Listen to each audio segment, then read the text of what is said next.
I think every human being at every level, when supported, will, to function from their highest self.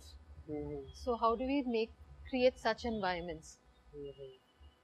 So that is also one of the purposes of sacred space.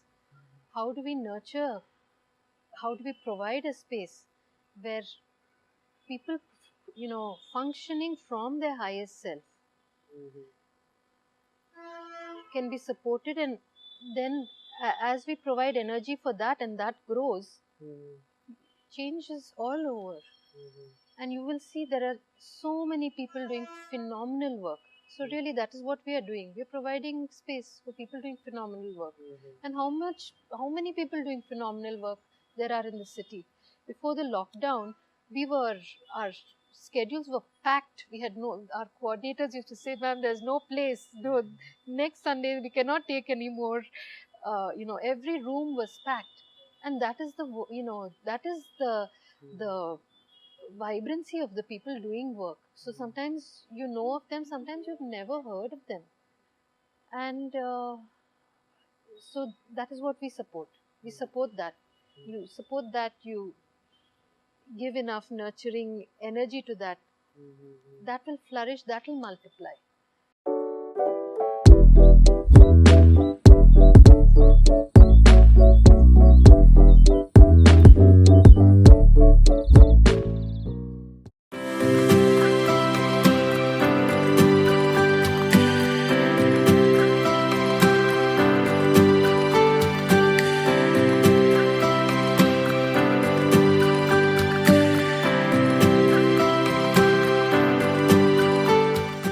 So the first question that comes to my mind is the name Our Sacred Space.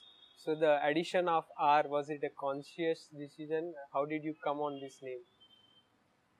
Yes, it was a conscious decision. As Our Sacred Space is a community space, R was a logical, it had to be the plural. And my mother and I discussed all the possible names before we started. What were the other names that were on your mind? One that I was thinking was Sacred Garden. Our Sacred Garden, because when we started here, there was really only the bamboo, was a small clump of bamboo, and there was no other plants growing here.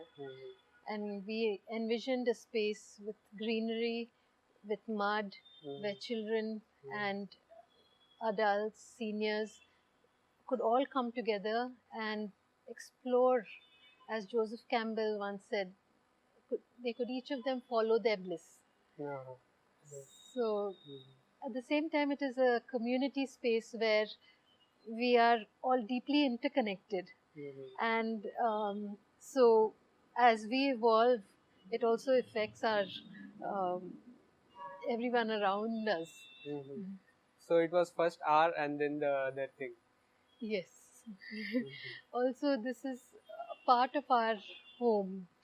And we always wished for a work to happen here which would be wholesome for our community, wholesome for our city. And so the intention and the deep vision that we had for the space was that sacred work would take place. And in the last 8 years, over 8 years now that we've been open, we have seen millions of magical moments. So our dream has come true. I read somewhere that if it wasn't for you, this would have been another shopping mall or concrete jungle. Can you tell us a little bit about that? What made you, decide that no, I am not going to sell this? So I volunteered rather than decided. I volunteered to start a center for all the practices that had brought me joy, peace, good health. And as we started, it became a vision of all, of my mother, of my father, of our extended friends and family. And so, yes, I volunteered to start a center which would use the space meaningfully, in where effective work would be done every moment.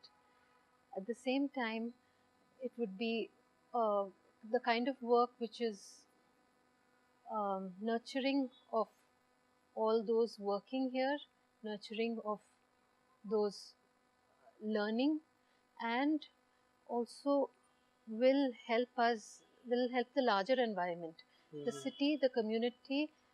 As we grow in consciousness, definitely our planet is going to heal and thrive. So I've seen effective work take place, whether it is permaculture, it is building with natural materials, music, dance, all our folk and classical traditions have really will stay alive when you have the next generation of um, learners, of enthusiasts, of connoisseurs. And we have seen each of these areas, blossom at Sacred Space. So my point was it a hard decision to make? How were the negotiations were like on at that point of time? I'm sure it might have been hard, to. I think it was. A leap of faith for my family, and for me, yes. After a career in engineering, I was moving into areas that I had practiced for long periods of time. At the same time, I was now funding it through all our savings. And I was taking a leap of faith and asking my family also to go out on a limb. And I was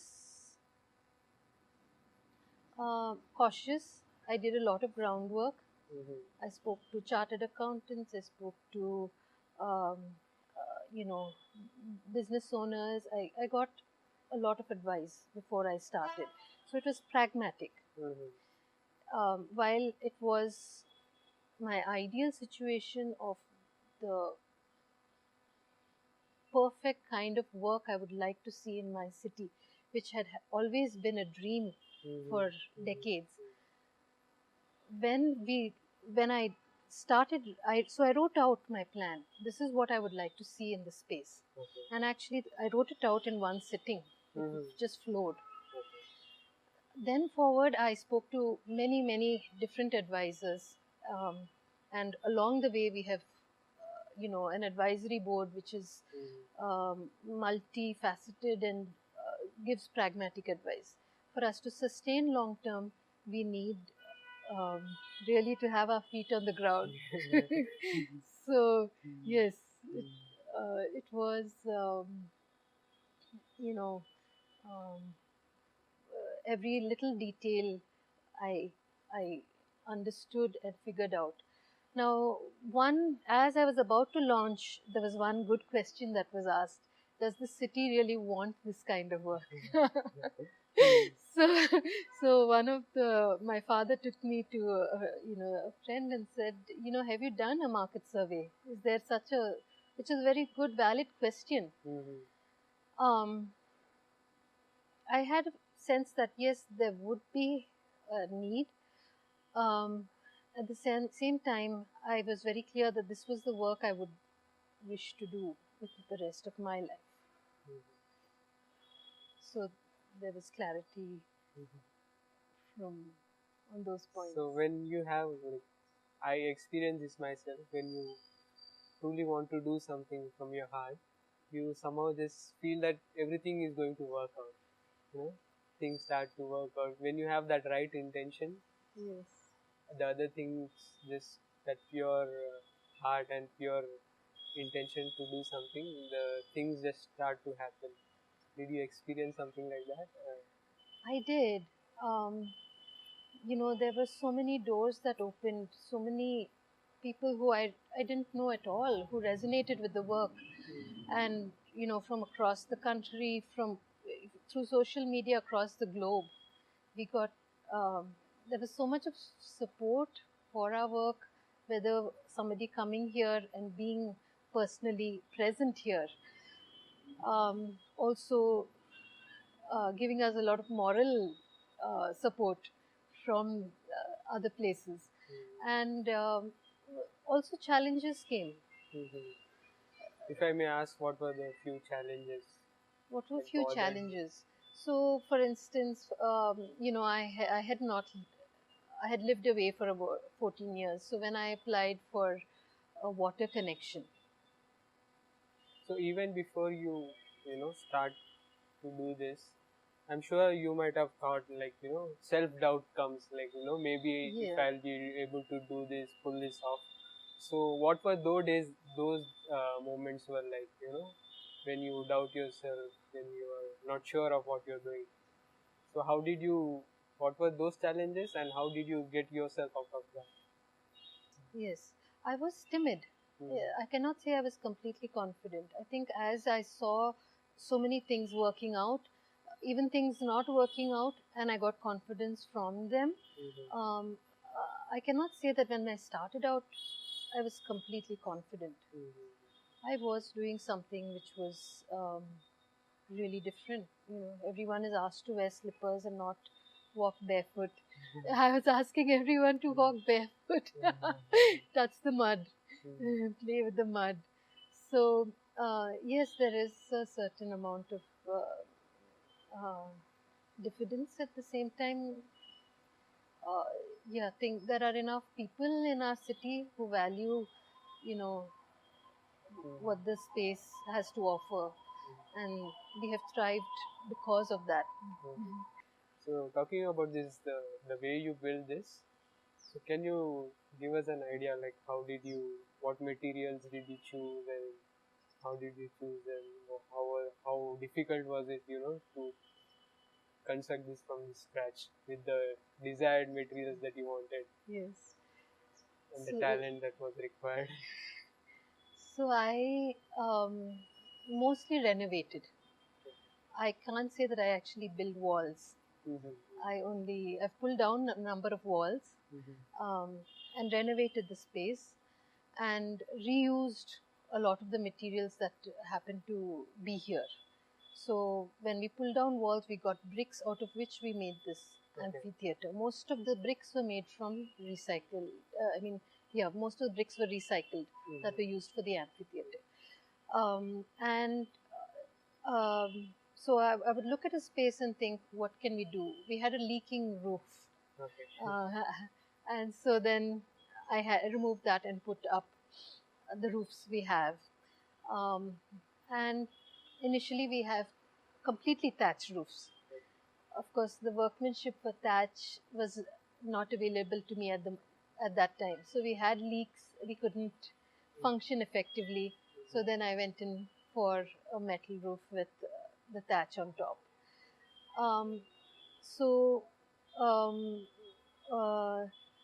I work with whoever comes to work that day. So I usually use local labor. And sometimes we get very skilled people locally, which is wonderful.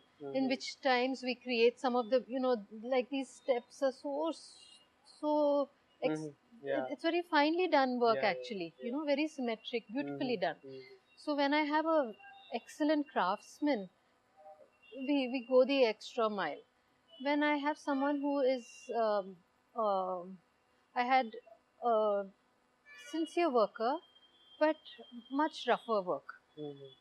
But he was willing to take up challenges. So when I spoke to about 5 masons who said, no, we can't do this. And then he said, okay, I'll do it. So there was on the auditorium, some of the things that we did there, which came out of somebody who actually, he was a coolie. And he said, if you pay me as a mason, I will do this. So I said, yeah, and it was wonderful collaboration. And I was working in the village largely in those days. He didn't need me to be there. I would give him an idea and then he would fly with it. And so it was I work with pretty much anyone who comes on the given day. Some of the same people are working with us from when we started. And yes, so it has been a nice, we've not had any issue about having enough work or workers. Both have kind of flowed well together. Talking about the moral support, like were your parents also into, artistic background or, environmental things? Yes, my parents are deeply environmentally conscious. And I really think that our sacred space is an expression of their deepest desires. I like to think so. so, so I think a lot of aspects have definitely either directly come out of what I have learned from them, or what they have been very integral part of it from the beginning. They have been volunteering with us continuously. So, yes, a lot of our work reflects their views and their dreams as well. How was it like growing up with them? What was your childhood like? I heard somewhere you said that your mom taught you about the Chipko movement. Yes, my mom would read to me about work that the world needed to, we need to do these works, and I think it gave a much larger vision. Yeah, we have personal dreams. At the same time, there was a larger picture, and there was so many areas of work that really, if we could educate ourselves, we could be a useful part, and humans could actually be a constructive part of the planet.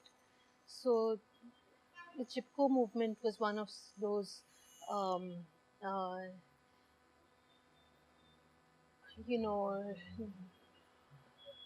I think deeply formative uh, um, movements, work that she would read to me, tell me. My father's a journalist, so very often they will say, "Here, read this article." I'm not a regular newspaper reader, so till this date, I will be handed an article and say, "Read this. You need to read this article." So from both of them, they read the papers, and it has kept me informed and also connected with an outside world of much larger than just what we meet, and with work that resonates. Yes. Sometimes they'll sit me down and read the whole article to me. If I didn't read it for 2 days. Yes. Can you talk about your formal education? What did you study I studied here at St. Anne's, and then at Hyderabad Public School, and then at CBIT, Osmania University's Chaitanya Bharati. And then I went to Virginia Tech and I did my master's. I did my degree in BE in civil engineering here, and I did my master's in civil and environmental engineering from Virginia Tech. After which I worked for 12 years in environmental and very large infrastructure projects. I benefited greatly from my education.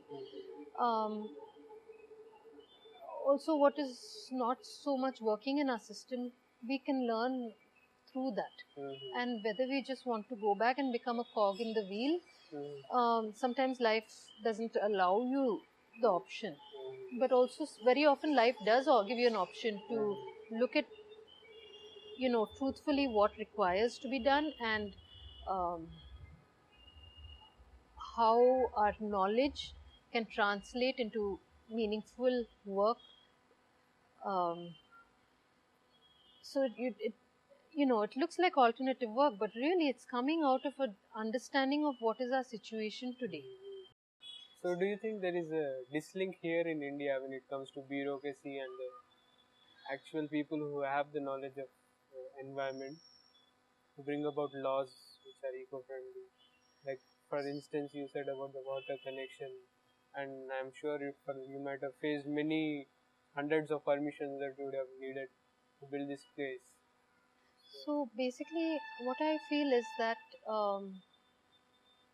there are people doing, I have seen, maybe there are few people, but I have seen great work coming out of some bureaucrats. And isn't that phenomenal? In a system where we know the kind of pressures and corruption, I have also seen phenomenal bureaucrats, and that is so hopeful for our country. I have had a lot of despair after coming and seeing what kind of regulations, how infrastructure projects are managed, and so that does, I do feel despair over, I think there needs to be there needs to be much more oversight. There needs to be, adherence to specifications. We have all the education. In India, we have all the education required for great city planning, great management of all our resources. So education is there, knowledge is there. How will it translate into communities, cities that are really, where we are really doing what is best for our citizens? Now, there are some bureaucrats, like I said, who I am completely inspired by. In the forest department, in the revenue department, and I look at them, as part of an ecosystem which is, I would find, truly challenging. And I have great admiration for those individuals. We once had we had a collector in Hyderabad district who worked so efficiently. What great intelligence, great commitment to the most underprivileged. I mean, imagine the kind of change that, again, millions of people can see. And then after that, she went to Adilabad, did more wonderful work in Adilabad. So I think it should also be like leadership at all levels will improve the ecosystem we are living in. So do you think people should be feel more responsible and just not crib about things? Yes, consciousness at all levels. So I think every human being at every level, when supported, will, to function from their highest self. So how do we create such environments? So that is also one of the purposes of sacred space. How do we nurture, how do we provide a space where people, functioning from their highest self can be supported, and then as we provide energy for that and that grows, change is all over. And you will see there are so many people doing phenomenal work. So really that is what we are doing. We are providing space for people doing phenomenal work. And how many people doing phenomenal work there are in the city. Before the lockdown, our schedules were packed. We had our coordinators used to say, ma'am, there's no place. No, next Sunday we cannot take any more. Every room was packed. And that is the vibrancy of the people doing work. So sometimes you know of them, sometimes you've never heard of them. They don't need you to know them even. And so that is what we support. We support that. You support that, you give enough nurturing energy to that. that will flourish, that will multiply. This And is that a will very, multiply, yeah. very interesting point you said about the providing a space to work from the highest self. You know? Sadhguru talked about this once, like, you know, we have shopping malls, we have sport complex, we have all the infrastructure needed except for the self. So this feels like that Yes. kind of place where you Yes. nurture yourself and then do the necessary action required. So after you finished your education, you worked in US, right? Yes. What made you come back to India? So,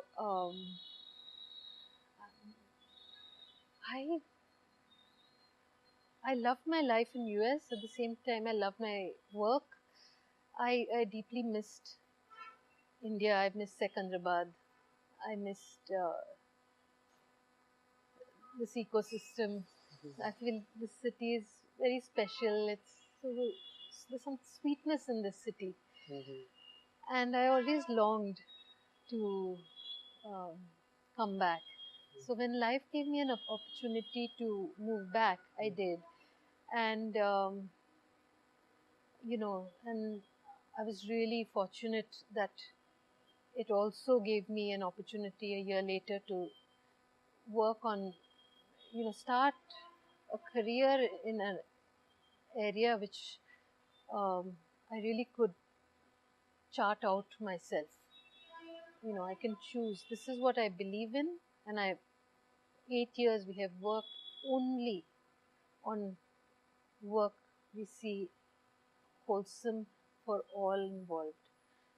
So, Good fortune. like after you come back from outside, do you in a way feel like, are you more nationalistic or more patriotic in a sense? I do think so. I think there's a lot that true patriotism is, we value so much because we've had some space. When we look at our classical arts, in the US, the kind of interest that Indians living there have in classical art, it's a deep interest and a deep understanding. Often we think we are Indians in India and therefore our understanding is deeper than those people in that country or the other country. But they are learning it from choice, and they are they really delve deeply into it and live the music and the dance. And when I opened Sacred Space, and I said we teach only classical and folk. So most of the people who would walk in did not want to learn classical or folk. They wanted other kinds of dance, which is okay. It's wonderful to move Why do you to think this any. change, happened? Was it because of the colonization, or we wanted to imitate somebody else? Yeah, so we are at a particular point in history. So we are in fact products and psychologically affected by so many layers of what has happened before us in our families, in our country, in our village, and rather than paint it with one broad brush, I think aspirations are built finely through each of these lived experiences.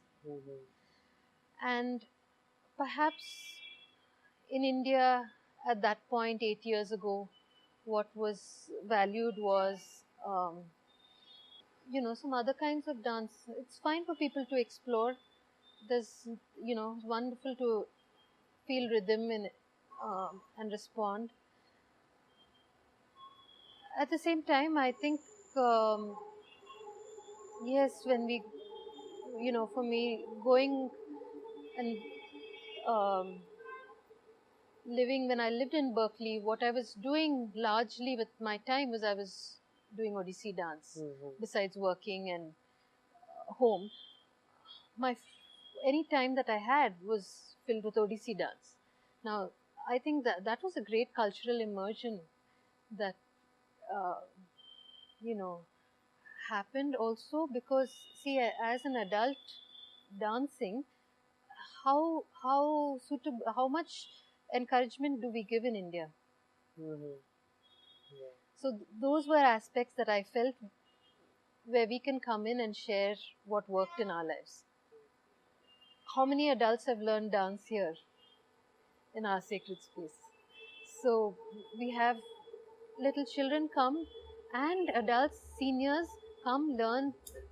The most precious memory I have of teaching dance was um, uh, to a lady who was 83 years old.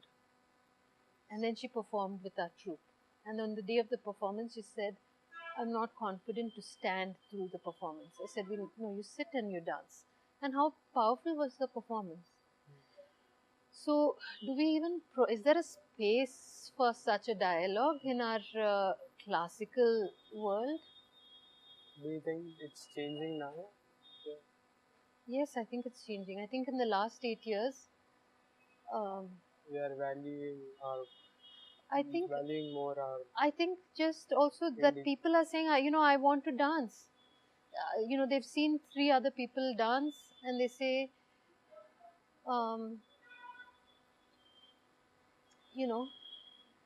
this is an expression that I would value and I would like to. Initially, there was so much of hesitation, from, am I too old to dance? So, I think these are the aspects where sacred spaces really work, where we have come in and provided a safe space to explore your creativity. Whether you're a toddler, so we had toddlers here in our, this was a sand pit. So they were all the time doing major infrastructure projects in our sand pit. So, for them, this was their space. So when somebody came in to the Angadi and said, I'm putting my table here, they took the mud and they threw it and they said, no, this is our place. You can't put your... So each person coming here, it's our space, whether, whatever aspect of craft and art and environmental work that they are practicing and sharing. And so I've seen this happen with toddlers and I've seen it happen with, people of all ages. Our eldest student was Mr. Ganate, 97 years old, one of the most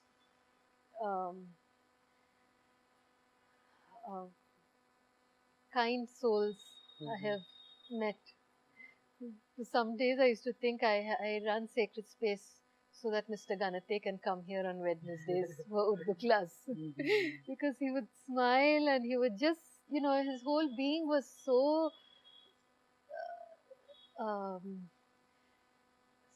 so sweet that I felt, yes, it is worth running sacred space for this one person also. He learned Urdu here, and you should have seen the kind of 97 years old.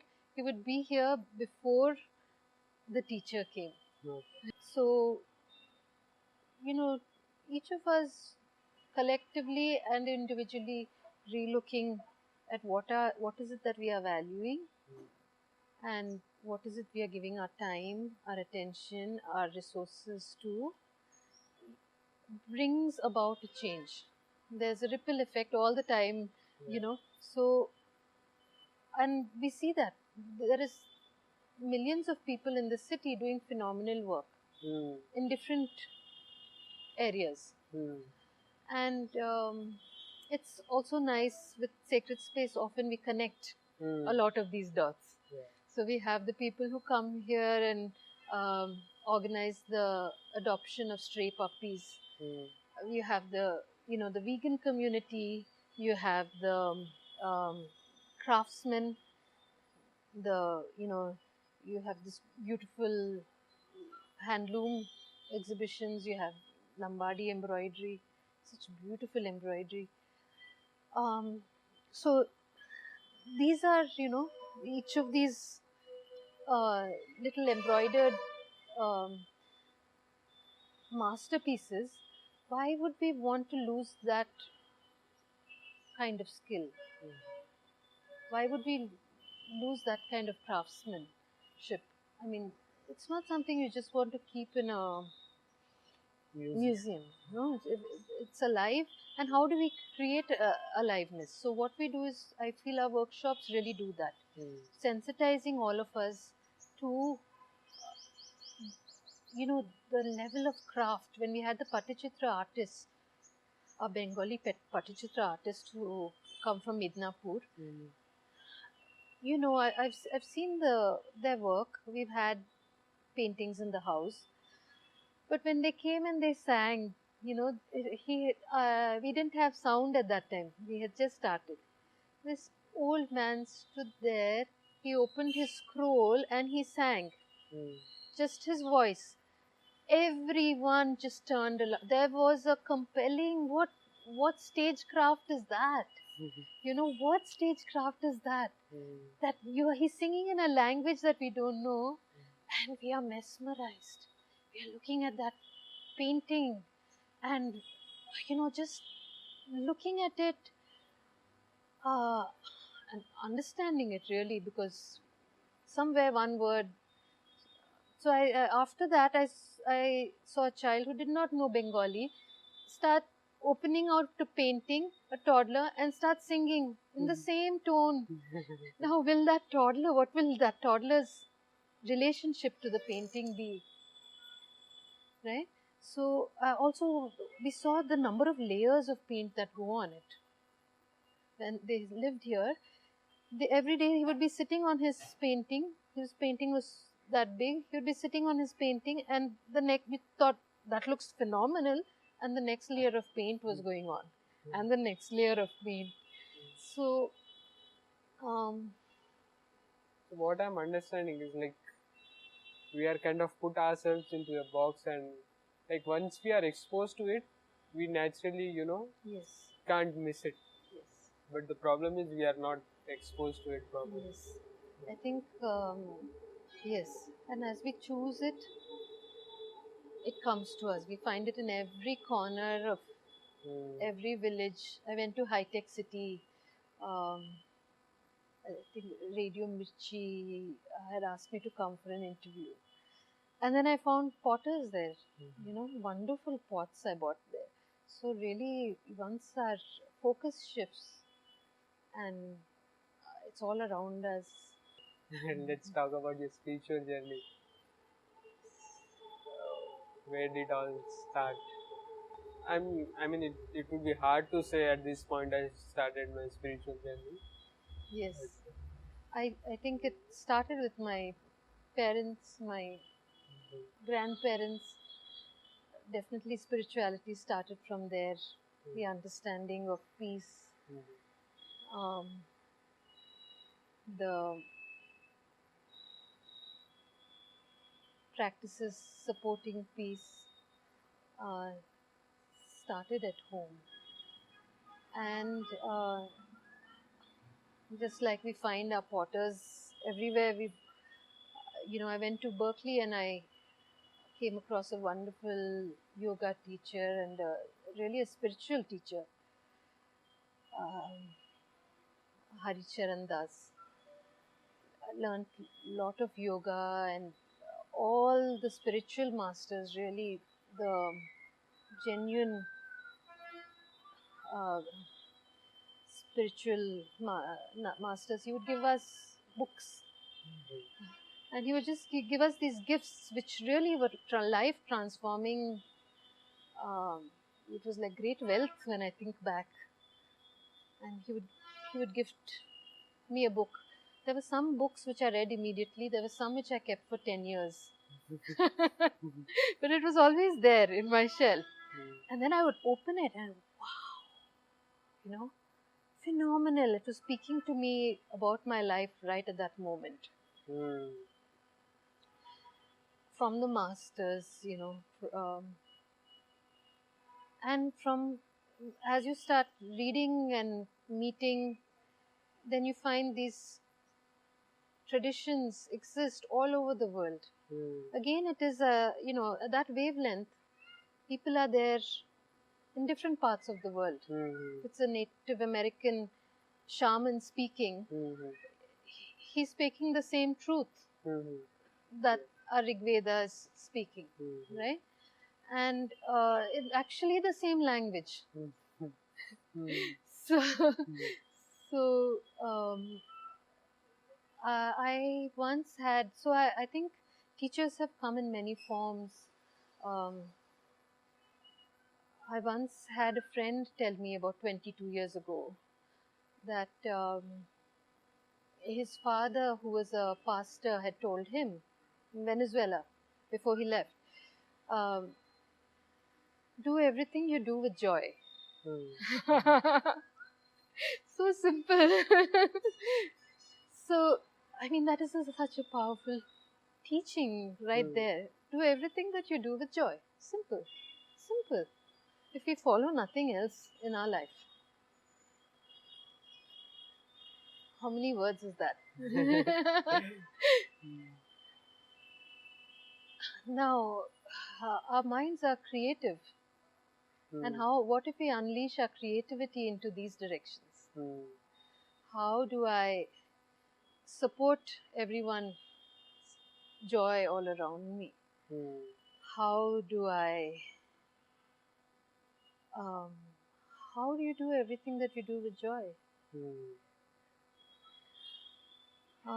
So that was an exploration, really. And during those years of, I met one Swamiji in Berkeley. He was from the Sivananda tradition, and he said, you know, think that this is your cave, and you are spending this time really deepening your understanding and compassion, and I found, as you explore these traditions of that are really speaking the same truth, I found many guides, many teachers, and many useful processes. One process I found was nonviolent communication. It was a process started during race riots in, it was the person who started it was a PhD in psychology, had experienced race riots in, I think, Chicago. And it has been used very effectively in families, in war zones, all over the world. I think from there is where my spiritual journey has. I hope I'm answering your question. One process that I have found very effective is vipassana meditation. Vipassana meditation has given me. How did you come across it? How did I come across vipassana? I had a friend who had and years before, actually, when I was a teenager, I heard about it. My father had attended the press conference that Goenkaji had given, and I had heard about it, and I thought it's too difficult for me. And then friends had told me about it, and then I was giving a dance performance in New Mexico, and two people came to me and said, told me about it really from their hearts. And I said, I think it's so hard. And they said, no, just try it. You will definitely enjoy it. And yes, it has been a great source of clarity, of peace, of healing. Grace has poured in. I also want to say that, there are teachers all around us. I once heard a child, brushing off a mosquito because he didn't want to kill the mosquito. He could feel the life in this living being wants to live. what a teaching that is. So I think there are teachers all around us, um, and as we open up to these teachings, um, our life changes. So spiritual practice has transformed me deeply, has uh, really changed the course, I would say, of my journey. Has informed the course of my journey at many points. I also see that um, the spiritual transformation coming from um, ancient spiritual traditions, like we have a Shanti mantra that I love to do in our Odissi dance, and that is one dance I feel if I don't teach anything else, that's one thing that I feel is really it's transformative. Simple Shanti mantra. May Bhava Shantihi, Antariksha Shantihi, Prithvi Shantihi, Apaha Shantihi. So have you experienced spirituality through dance as well? What yes, has been your experience of dance? Most certainly. I have experienced, as you dance, there is only that moment. It's a moment by moment by moment. Your last movement is over. It's only this moment. So it is a wonderful form in which to really, to be present in the present moment is the only way you really, to dance with your whole being. So dance is a wonderful way to access spiritual practice. It's a spiritual practice, dance, music. And I've seen it in many traditions. Even when we do our gardening, you can see. So it is our choice. What are we going to use as our instrument or as our dance it's to me, of course, seems like an ideal way to access the spiritual consciousness. Coming back to sacred space, so when you first envisioned this space, what you wanted to come out of it? And is there fulfillment now? And Yes. what are the future plans of scaling up? So, yes, when I first wrote out what I would like to see, I did not know of anyone teaching. I wrote out so many things, and some were practitioners I knew I could find in the city, some were not. Were processes and practices I didn't know were even possible here.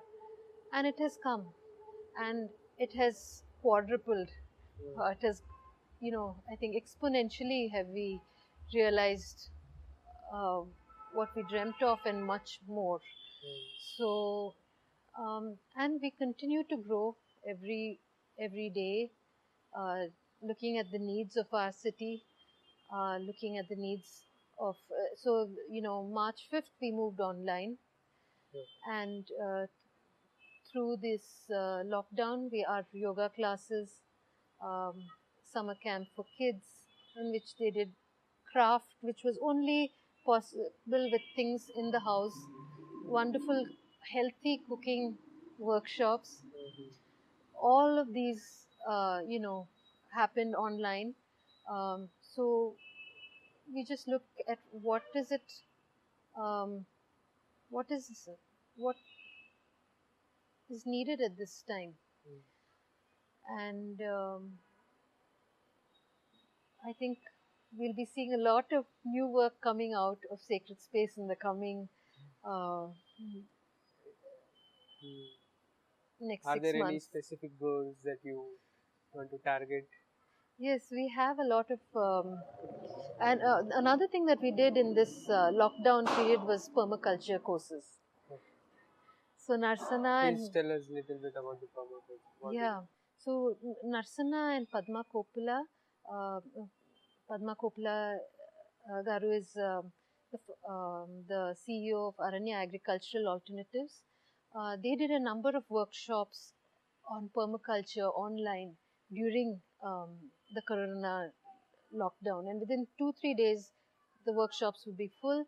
We had such meaningful sharing. People from other parts of the world were joining all over the country, and a very constructive, so everyone was working with their hands, working on the ground, working in the farms, working on their balconies with their terrace gardens on different levels. And what happens is there was so much of learning that was happening. So permaculture is a form of agriculture where we work along with nature. We use all of nature's forces, all of nature's um, um, processes to grow more abundance. So the core principles of permaculture are fair share, people care, and earth care. So again, when we talk of spiritual practice,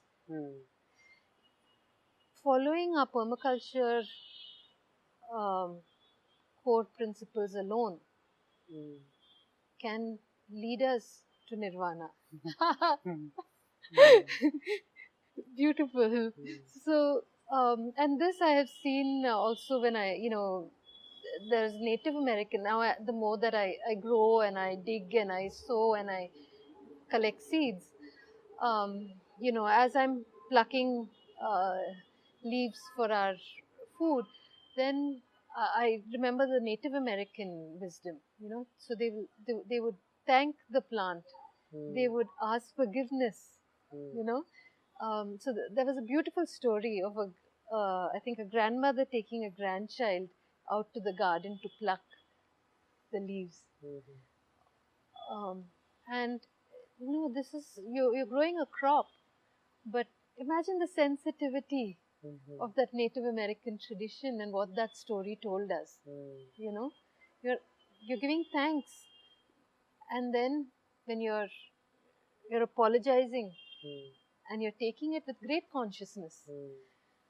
So similarly in permaculture, what typically we do, of course, we have so many ways. You have plants that will prevent is this certain indigenous knowledge, or is this taken from it's indigenous knowledge collated across traditions, indigenous traditions. So yes, what you will find Narsana Garu and Padmaka teaching are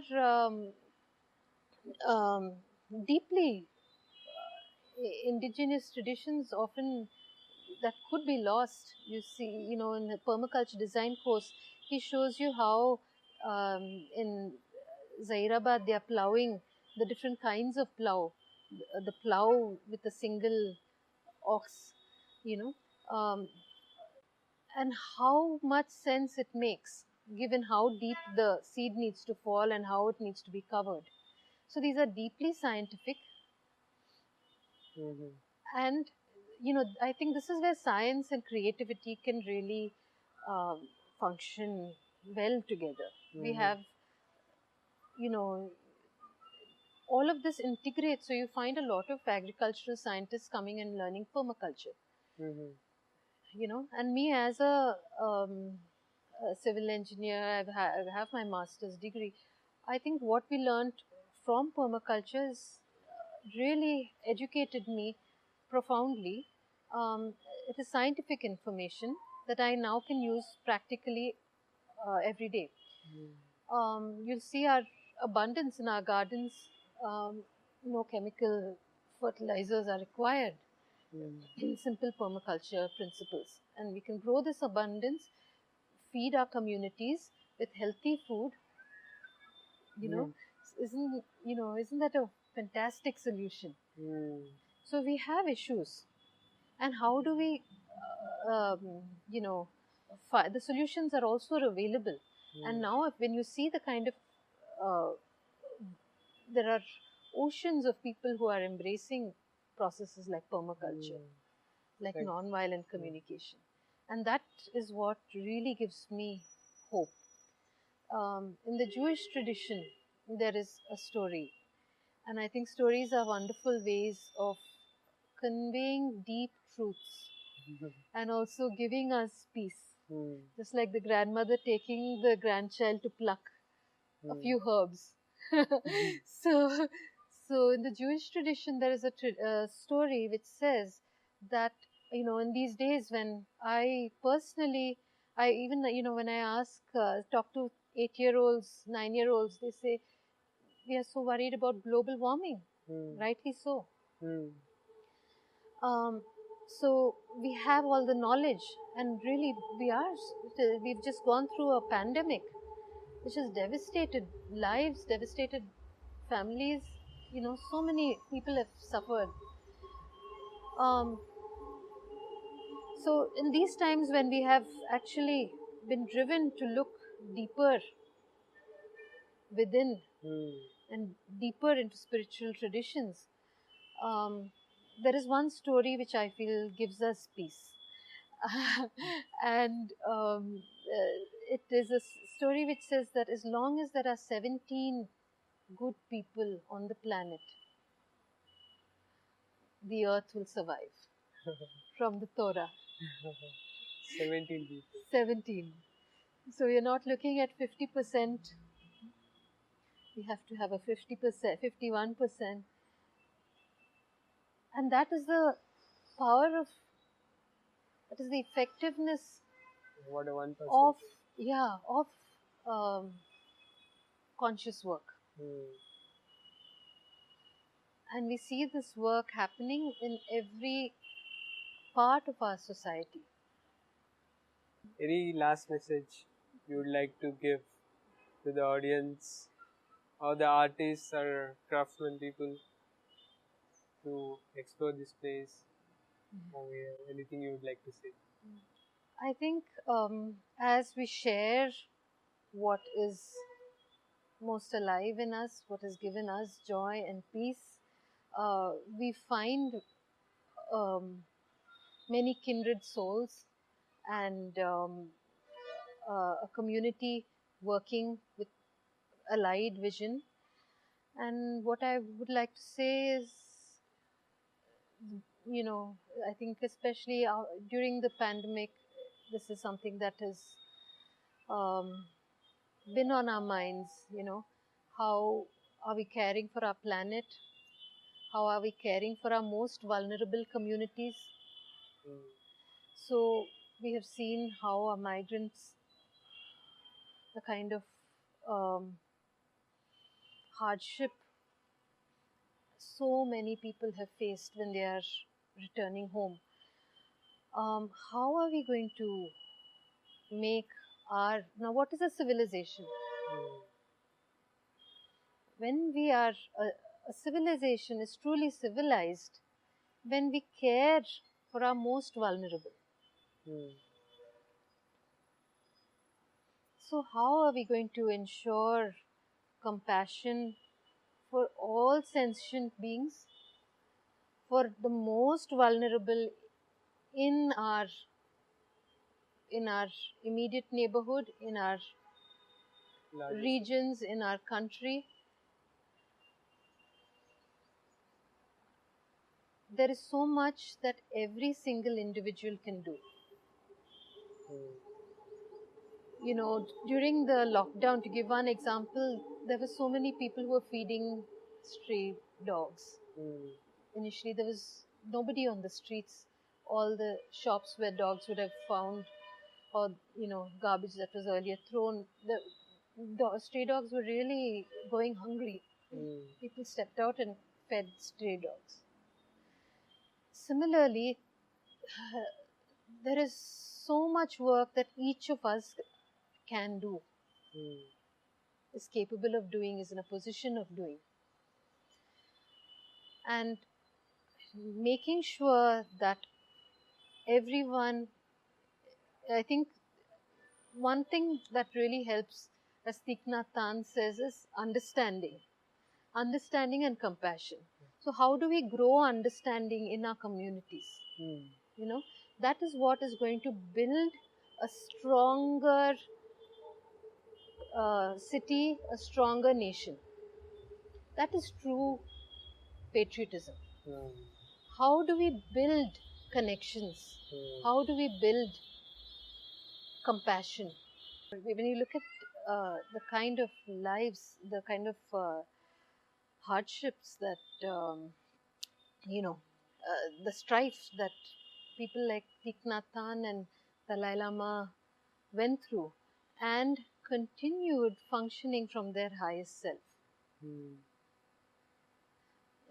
Now, that was a spiritual practice that really worked right there. And, we also can look at processes like reconciliation in South Africa. Now, what do we want for our cities? What do we want for our country? We want peace, true compassion. We want to create a space, just like we do here. We want to create a space which supports, nourishes, and multiplies, humanity, the kindness, just simple kindness. And how do we do that? Right? So, as Thich Nhat Hanh says, through compassion and through understanding. That is what is going to leave us with a safer city, a safer country for the next generations.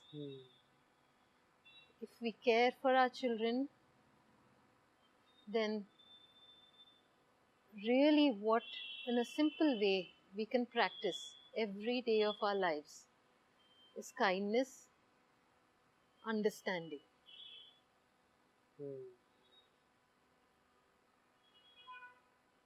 First principles. It will give us a better environment. It will give us a better neighborhood. It will give us a happy country. Thank you so much. Thank you, Ram. Pleasure talking to you. Wonderful talking to you. Amazing thoughts. Thank you.